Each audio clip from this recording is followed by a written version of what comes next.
Hello, everyone, and welcome to the Dreams Unlimited Travel Podcast. My name is John Magi, and I'll be your host. And in this episode, we're going to talk about planning a trip to Walt Disney World during Epcot's Flower and Garden Festival. I am joined via the internet by agent for Dreams Unlimited Travel, Susan Kelly, Hi, everyone. and client services manager for Dreams Unlimited Travel, Kevin Kloos. Hi, everybody. Hi, Susan. Hi, Kevin. You know, I love how you pretend that we're not in the same room. She's just over your shoulder, sitting there watching you. Oh, I can throw stuff at you. we want to make sure we turn off our stuff while we record because we're making bloopy noises. But yeah, we're going to talk about Flower and Garden. Love Flower and Garden. What we've got going on is, there's this running joke that you can't go to Walt Disney World or Epcot without there being some kind of festival. There seems to always be a festival going on, whether it's food and wine or Festival of the Arts. But in my opinion, I think Flower and Garden is the best. I just love it. I love everything about it. I love the way Epcot looks when it's decorated and when all the plants are there and everything is filled in. I love that they've added food kiosks and things like that to the event, and also entertainment and surprises. Now, on our other shows, on the Disney Unplugged, there's a great deal of content about Flower and Garden, about the food that's offered and pricing and things like that. We're going to approach this by a slightly different angle. We're going to look to talk about what it's like to plan a trip for visiting when Flower and Garden is going on. From the perspective of both, if you want to go to Flower and Garden and you want to enjoy it, or also from the perspective of perhaps you don't. Perhaps you want to avoid that park during that time. We'll talk about a whole bunch of different stuff. But I want to get going with Susan. Susan, give us kind of an overview of what the Flower and Garden Festival is, what the dates are this year, and what people can expect. Okay, great. So this, like you, this is my favorite time to go to Epcot. I love the Flower and Garden Show, and I do not like to garden. I don't like to be in the dirt. I don't like to be outside. But it's just absolutely a beautiful time of year to go. And as the festival keeps going on, the park just gets even more beautiful because the flowers bloom, and it's a great time. So this year, the dates are March 3rd to July 5th. This is actually going to be their longest period of time that they're going to be holding it, and they're going to be celebrating their 28th year of doing this. So this is A little bit longer, and we can hook Flower and Garden and food and wine right together. Well, because I think right after this, they're going to start probably food and wine on July 6th. Who knows? Again, that's the joke, is the festivals get longer and they just sort of butt up against each other. At some point, there's even been an overlap. So, if you time it just right, you can start food and wine and still sort of get the Flower and Garden aspect, the topiaries and stuff. And stay right into Mickey's Very Merry Christmas Party. Because we'll be starting that in July as well, I'm sure. It's a great festival, and now you can take advantage of even more time down there to really enjoy it. And it's going to cover, starting in March to July. You got several months to do this, so you have a lot of time. I think it's a great opportunity if you can get down there. It makes the park so beautiful. That's what I really enjoy and love about it. And you're right that it gets better as it goes along because the flowers fill in. Yes. Yep. Topiaries get fuller. Yep. So at the time that we're recording this episode, this show, Disney has not released a lot of the details. Correct. We do have a few details, but not a lot. So what do we know so far about this year, 2021's Flower and Garden Festival? Okay, so they're going to still have their food in food booths, the kiosks. So it's like going to be food. There's going to be specialty drinks, the wines, things like that. Big thing are the topiaries, of course. And those are scattered throughout the entire park. You'll see them right from when you walk in at the entrance all the way into World Showcase. They're scattered all throughout the park. So it makes for a nice day in the park too, just to go around to see those and take pictures and everything like that. They're going to have, besides that, they are going to have some entertainment. Now, the entertainment's not going to be like it was in the past. They're not going to have the Eat to the Beat concerts as far as we know right now, and that's due to COVID and social distancing. So, but they will have some of the ones they will have. They will have the parades, the character cavalcades that go around World Showcase. That's not going to change. They're going to have the Mickey and Minnie one, and then they're going to have the Princess one. They're going to have the Jaminators over at the Canadian stage. I think it's called the Canadian Mill stage. So they will be doing shows there. And again, we don't know the schedule yet, but when you're in the park, you can always pick up the show schedule.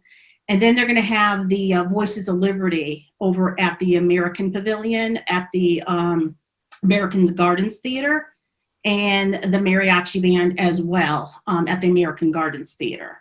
So before we go on, what I'd really like to do, Susan, is I want to take this from the perspective of someone who doesn't know anything about Epcot, anything about the words you're using. Sure, okay.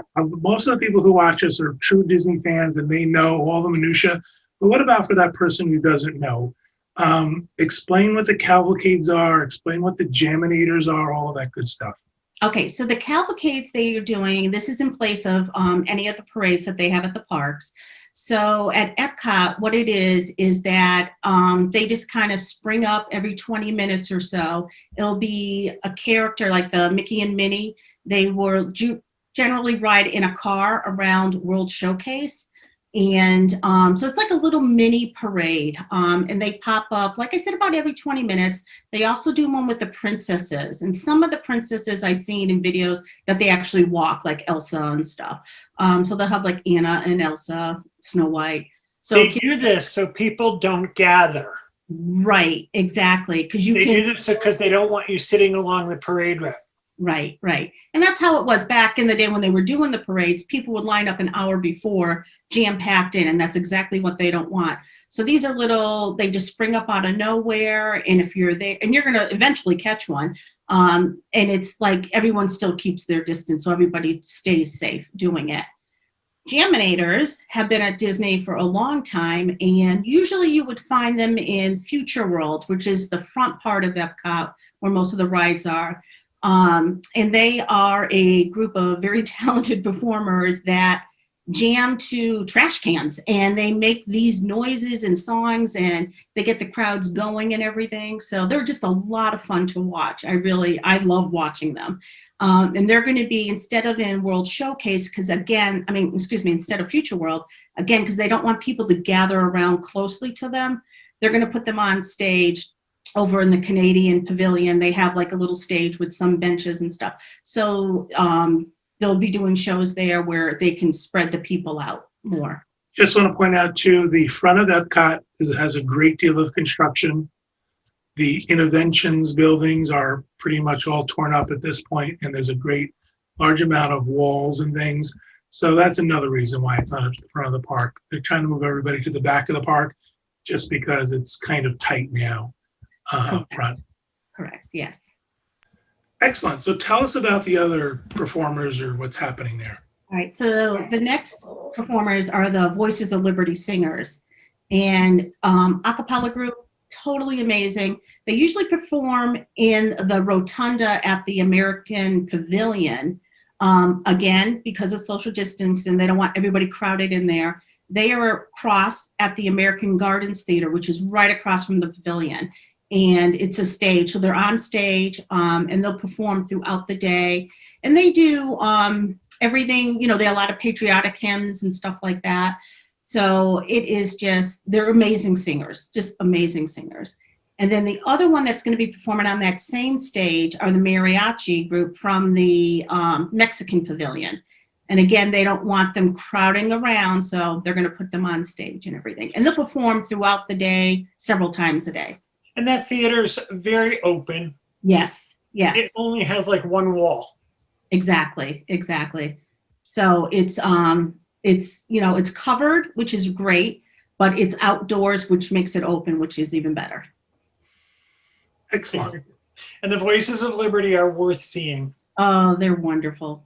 They're wonderful. I try to make it every time I go. I try to catch them. every single time I'm at Epcot. I don't mean to break in here, but I've got some interesting news. One of our intrepid listeners and a friend of ours named Helen is in Epcot, and she just broke some news that she has seen cast members carrying trays of 3D glasses into the Ratatouille ride. Wow. That tells you We're almost things there. are moving. They're in previews possibly, so maybe that'll mean if you come during Flower and Garden, you'll be able to ride Ratatouille. Yeah, I agree. And I think it, hopefully if they're doing previews now in a month or so, I'm hoping that they'll be open. So it'll be perfect timing for the Flower and Garden when it opens on March 3rd, actually. I have to tell you something. I got to ride Ratatouille in Disneyland Paris. It is my favorite theme park ride ever. Oh, awesome. I went back after our group rode, and I rode it 2 more times going through the single rider line. It's my favorite. I haven't ridden Rise of the Resistance, but Ratatouille so far is my favorite. Excellent. That is my breaking news. You are great. Let's go back to Flower and Garden. What else you want us to know, Susan? What do you want people to know about the festival itself? So the festival itself, I think no matter if you're into gardening or not, you're going to enjoy it. There's going to be something for everybody there. And this is for young and old also. So bring the kids with you. I think they're really going to enjoy it. But those who, like that aspect of, they have gardens at home and they're into that and everything, this is the festival for you to go to, definitely. And there'll be food again this year, right? I mean, that's what Disney's been doing now for all these festivals, adding those food booths. It helps them get revenue, but it's also a great added bonus for these festivals. It's a lot of fun. Yeah, it really is. And they're going to have over 20 kitchens throughout the festival, throughout World Showcase and Future World, that are going to have all different kinds of offerings. So every country will have something unique that they're going to offer, not only food-wise, but drink-wise as well. And if you want to go in May and you're there for Earth Day, chances are you'll get to see Jiminy Cricket. That's one of his rare appearances. Excellent. Wow, that was weird. All right. So moving on. So we know what the festival is. We're excited to go. We want to go. Let's talk to people about when is a good time to go, where they should think about staying resort-wise, and also what kind of time investment should they do? Is this the type of thing where like every day you're going to want to go, or is it a couple of days? What do you suggest to folks for those things? Okay, so when to go? Any of the months are really fine. A lot for March and April is going to be better for families for kids that have school break weeks, so they don't miss school, especially up here like in the Northeast. Some schools are off in March, some schools are off in April, so that's a great time to go. When I went in May, and I loved it. It was great. Warm weather, the love bugs were out, so it was just, it was a great time to go. Crowd-wise, it was fantastic. But I think anytime during that entire festival is going to be fine. You might find the crowds a little higher around the holidays, Memorial Day, 4th of July, and for March and April, like mid-March, mid-April, when there's a lot of school breaks out, it might be a little bit more crowded. But like really, like most of May is a great time to go. June's going to be a great time to go. So whenever it fits your schedule, really. Now, as far as where to stay, right at Epcot, you have 3 wonderful deluxe resorts to choose from. You have the Boardwalk Villas, you have the Beach Club Inn and Villas, and then you have the Yacht Club Resort. These 3 are in walking distance to Epcot, so it makes it so convenient, and you would enter through the International Gateway. These are and they're wonderful resorts. They have wonderful amenities. Another option for you is over at the Caribbean Beach Resort. And the reason why this is such a great resort to stay at as well is because you can take the Skyliner from this resort right over to Epcot. And again, it's going to drop you right off at the International Gateway. That's about a 10-minute ride or so. And then a third option for people is they can stay over at either Pop Century or Art of Animation.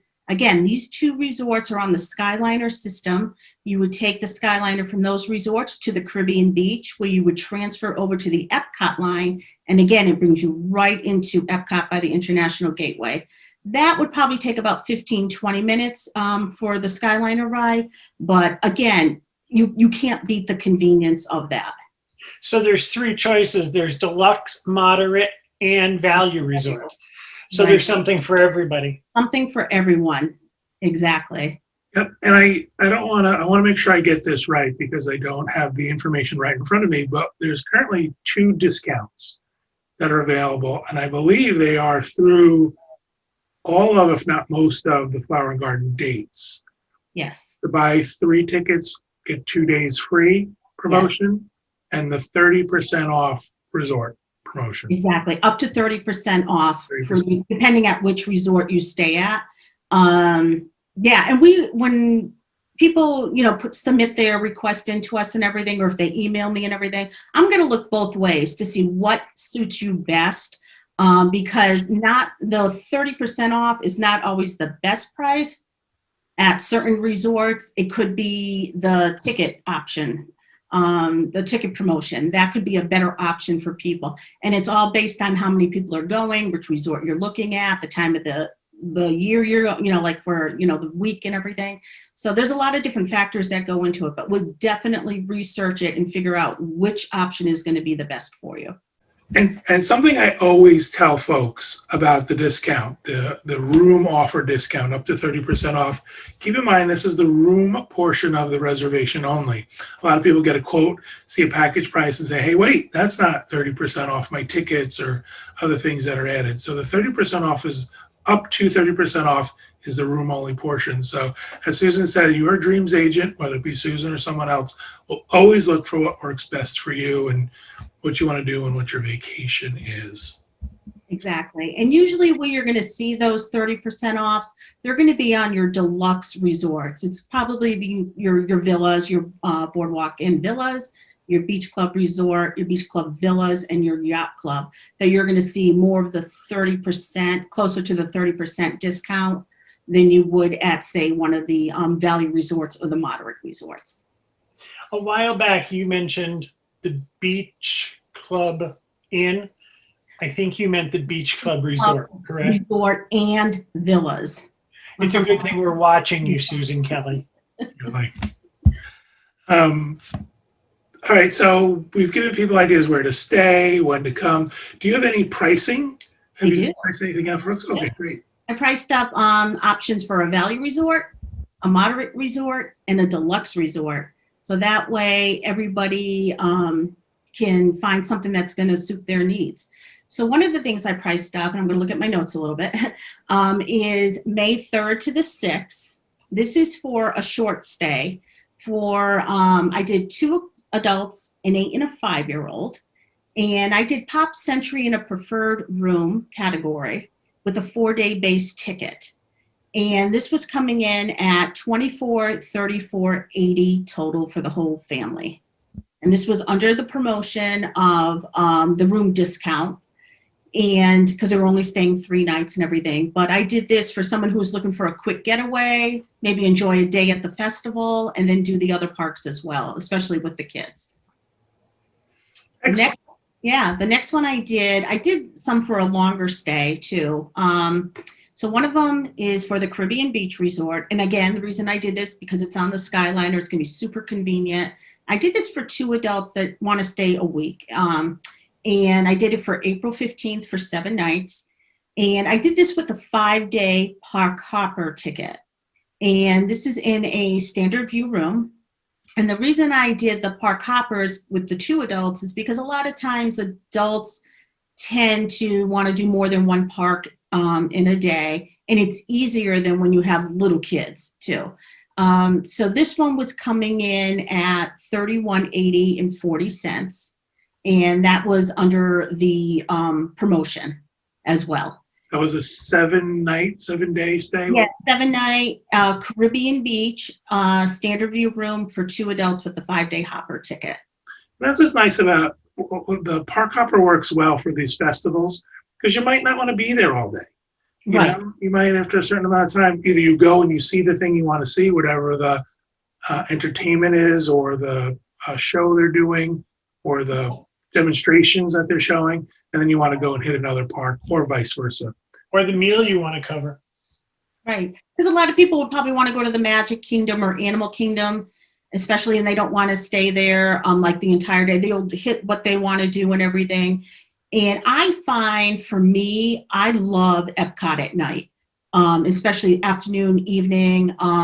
It's just, I don't know, there's just something about it. It's just, I just love it. So what we tend to do is we will do the other parks during the day and then move over to Epcot at night when we're not doing like the starting at Epcot. So we'll do like say Magic Kingdom to like 2 or 3 in the afternoon, and then we will, just hop on over to Epcot, enjoy the rest of the evening there.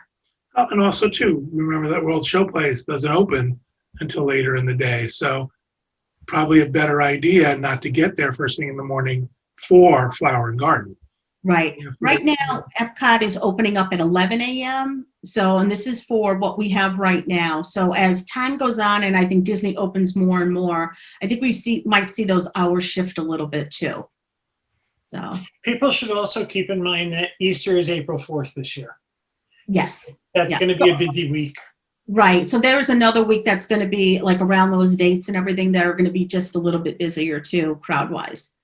So. And we should also mention too, we don't know for sure what the crowd capacity is going to be at this time. We're going under the assumption that it's the same, whatever it is, 30, 35%. I don't even know. Yeah, I think it's 35% right now. So we're going under the assumption this is what they're going to keep doing until they up the park levels again. And we just don't know when they're going to do that. Right. So if they keep it at these levels, it's really a good time to go anyway. Oh my gosh. Yeah. I mean, even if you're not 50% or 75% compared to what it was, I still think it's going to be very manageable, very easy to do. So. Well, did you have one more pricing for us? I do. And this one's over at a deluxe resort, and I priced the Beach Club resort up. The reason why I did this is because I personally love the Beach Club. It's a beautiful resort. It sits right next to Epcot, like I said. Quick 5-10 minute walk, depending on your pace. This one I did for 7 nights in June. I did June 16th to the 23rd. I did this for 2 adults in a garden or woods view room. And I gave them a 7-day hopper on this. And for this promotion, the room discount was a much better deal than it was for the 2 days of free tickets. And this was coming in at $45.80.16 total for the couple. Okay. I got to tell you, I know that a lot of people will do this. They'll come for a weekend or something like that. I know when I didn't live in Central Florida and we were vacationing, it was all about maximizing your time. Exactly. It was all about how do you get that weekend just right or that holiday just right, and leaving, right after work. So I think most people come for a longer stay than just a couple of days, unless they're maybe in the Florida, sort of this area, and they're just coming in for a weekend. But yeah, the local drive market might do the shorter stays. Shorter stays, right? Yeah. Now, for me personally, because I'm in Massachusetts, for me to get down to Disney involves a lot, and that involves an airplane to begin with.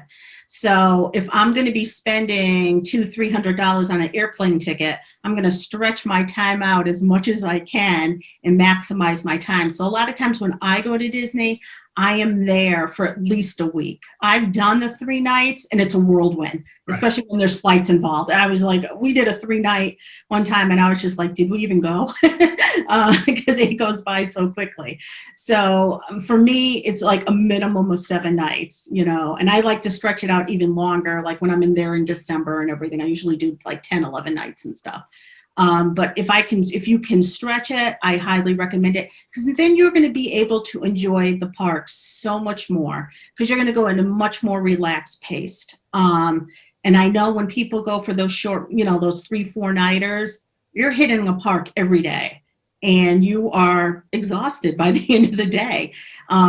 Because there's just so much to see and do and everything. When you go for a little longer time and you have multiple day tickets, you can build in a day to relax, a day at the pool, a day at Disney Springs, a day, whatever you want to do. And you can take the parks at like breathe in and relax, because you can take it at a more relaxed pace where you're not so worried about trying to see and do everything. Well, I would say, in my opinion, Flower and Garden is a leisurely activity. Very leisurely, yes. This is not, you have to go at full speed. You can wander around and enjoy it. I also think that's true of, if I was going to be coming here, I would say if you're interested in the food booths that are around World Showcase, I would suggest breaking it up into 2 days. Yeah. Let's do, Canada to the American Pavilion one day and the American Pavilion to Mexico the next day. Otherwise, you're going to be stuffed. So it's kind of nice to have that leisurely, let me start again. It's kind of nice to have leisure time in which to do that. Yes. So let's talk about that, Susan. What do you think as far as how much time do you need for Flower and Garden versus other parks and other activities? So for Flower and Garden, if you're going to come down for a week and you have a park hopper ticket, I would do at least 3 days at Epcot. And I'm not talking full days. You can do like a full day at Epcot, especially if you want to do the Future World part, which is like Soarin' and Test Track and Spaceship Earth and all that stuff. But when you get to World Showcase, like Kevin said, it is relaxing. It's at your own pace. You're not, running around, oh my God, before the line gets long, we have to get over here or anything like that. You can just relax, walk at your own pace, enjoy, stop, just, take in the sights and everything. So if I was going to do a longer stay, I would do, have my full day at Epcot, because I personally love a full day at Epcot anyways. And then I would do, if I have my park hopper, I would do my evenings, my late afternoons and evenings over at Epcot, where I can still enjoy it, but at a very relaxed pace. Go to another park that morning, maybe, relax in the afternoon a little bit if you want. But if you can do the longer stay, I would give yourself at least 3 nice days to do it. And like Kevin said, break it up, especially if you want to really enjoy the kitchens down there and the kiosks and the booths and the specialty drinks and everything. You're going to need to break it up because there's just so many offerings that they're going to be doing. We need to put a pin in this. This is going to change if Ratatouille opens. When Ratatouille opens. Ratatouille is going to have a line. Yes, Ratatouille is going to have lines. So France and that area, it's going to be busy. It will be busy, no doubt, no doubt. Ratatouille sits behind the French Pavilion, so you actually have to walk down a walkway to get to that area, but I think it's going to affect that whole little curve at Epcot.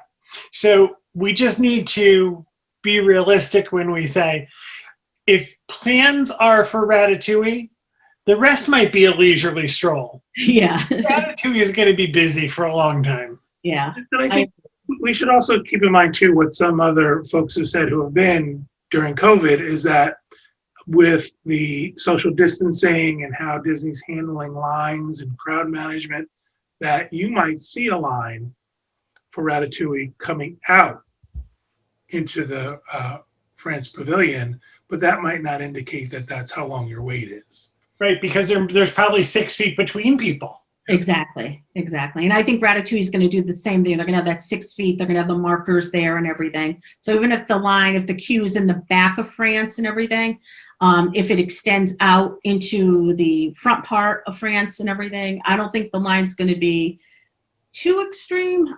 There will be a way because it's going to be so popular. But like Kevin said, with those 6 feet of separation, I mean, it goes a little faster than you think.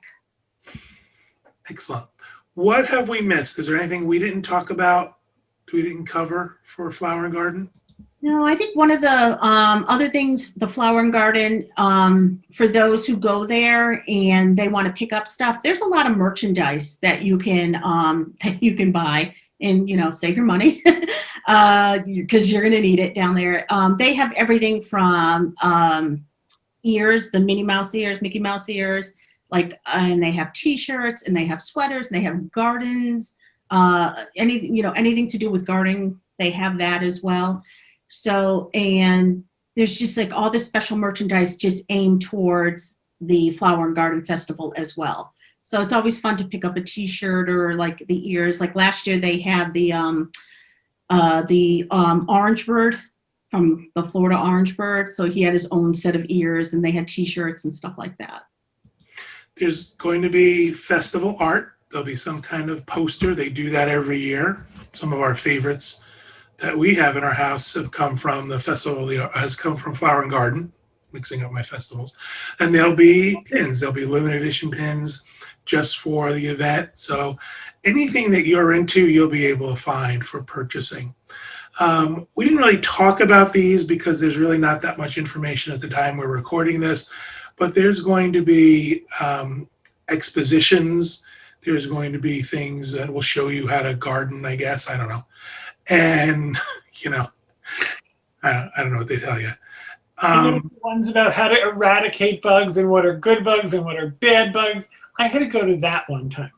You did. We made you go to that one time and cover it. So if you're really into gardening, like really into gardening, and I'm just joking around, I'm kidding. I love to garden too. I grew stuff this year in our backyard. So, but if you're really, really, want to know all the ins and outs, there's some great stuff for you to attend and watch and do that. But what do you do with the person in your party who doesn't want that stuff? I was just going to mention that. Okay. Epcot is just Epcot wearing a pretty dress. So it's not like they took the west of Epcot away. It's not like they took the rest of Epcot away. Yes, you westerly rabbit. I know, all of a sudden. It's not like the rest of Epcot is gone. All the pavilions are open. All of the things are the same. However, there's going to be a flower and garden show overlay. The park's going to look pretty. If you don't want to go to the seminar about bugs, don't go. It doesn't mean that the other stuff is gone. So if you're the person in the party who isn't interested in that, you're not going to be beaten over the head with it. It's all, Epcot is still there. You'll get to do all of the other stuff with flowers. All the usual rides will be open. All that stuff is going to be, the entertainment's going to be there. It's just, you've got, again, my favorite festival because of how beautiful Epcot looks during it, for sure. And for me, like I said, I don't garden. I don't go and get in the dirt. I don't do any of that stuff. Neither does my husband, but my husband is into photography. That's a huge hobby for him. And he was like a kid in a candy store, and I had to kind of drag him out of Epcot because he didn't want to leave, because this is really, for a photographer, it's a dream come true. I put him in the little butterfly house that they have there. They have like a little butterfly center for an hour. And I said, I'll come back and I'll pick you up, because he had all his camera, the equipment, the lenses. He had a great time. So if you're into photography, this is a great festival to go to as well, because there's so many different things on top of the regular Epcot that you see every day that they're going to have. The flowers are beautiful, and they have them floating in the water. They have them like surrounding all the lands and everything. So even if you're not into the garden stuff, if you're into photography, or even like an amateur, just want to be able to take pictures and stuff and practice, this is a great place to go. Epcot never looks better. Yeah, it is. It's absolutely beautiful this time of the year when they have this going. I just want to go on record as saying I hate the butterfly area.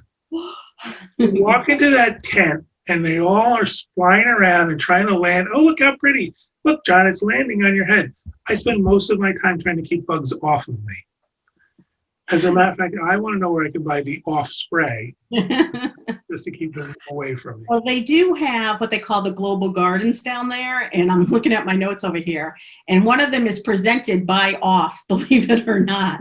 So one of the things they do, but they have all different things, and they're going to have the butterfly museum again. But one of the new things that I noticed that they had on was, it said the prehistoric garden at Future World West. Imagine life on Earth 65 million years ago with outstanding plant life that thrives since the age of the dinosaurs. So something kids might like. I've seen that movie. The plants try to eat you. I don't think that's a good idea. I don't think we should be doing that. Excellent. What else? Butterflies. What else do we want folks to know about Flower and Garden? How they should prepare? Should they get special outfits? Should they get those Doctari hats? Yes. If you do, you should call the Diz.